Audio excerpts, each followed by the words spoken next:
geçtim ilk gece seni. İlkinci bakışınla söydürdün özüngü. Elini almak mana arzuydu, sen hakta fikirler akşamına başladı. Düz yaşıtlarımı sana bağışlap, yüzümü seyretmen yar gittin taşlap. Yüreğimin iyisi dine sendin, iyidine düşüp ölen o da mendim. Gözlerim bolsa neredece bak geldi, söyleyen deyip gözlerin ağladı. Tutmak isterdim senin elinden, yönü çıkan ok men elim düğümden. Geceler sen bilen düşümde, bilen bağışla günahımın özümde. Seni söyüp elbette yanlıştım, kızıl güller bilen sana karıştım. Sensiz geçirmeli kıyın günümü, bana can ver seyretti yüzümü. İçimden ölüm kuyusayan seni, sen bolsan oynadın beni. Sensiz geçirmeli kıyın günümü, bana can ver seyretti yüzümü. İçimden ölüm kuyusayan seni, sen bolsan oynadın beni.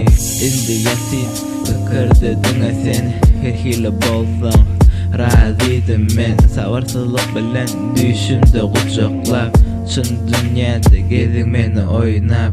Gönlüme dönmedim yekelikte koyanda, gezip yörkenin sen özgü kucakta. Üns vermen şonu da söydim, yanlıştım oynadın söygüyüm. Koçede yekelikte aylanıp, gitmeni tüyün tanşan yerimize karışıp. Geçtin önümden özge bilen şeydip geçerdin menin bilen.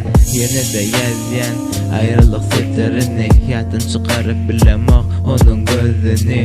Yine yetti aydımın sonu, aydın bilim üzdün tamamen. Sensiz geçirmeli kıyın günümü, bana can ver seyretti yüzümü. İçimden ölüm kuyusayan seni, sen bolsan oynadın beni. Sensiz geçirmeli kıyın günümü, bana can ver seyretti yüzümü. İçimden ölüm kuyusayan seni, sen bolsan oynadın beni. Sensiz geçirmeli kıyın günümü, bana can ver seyretti yüzümü.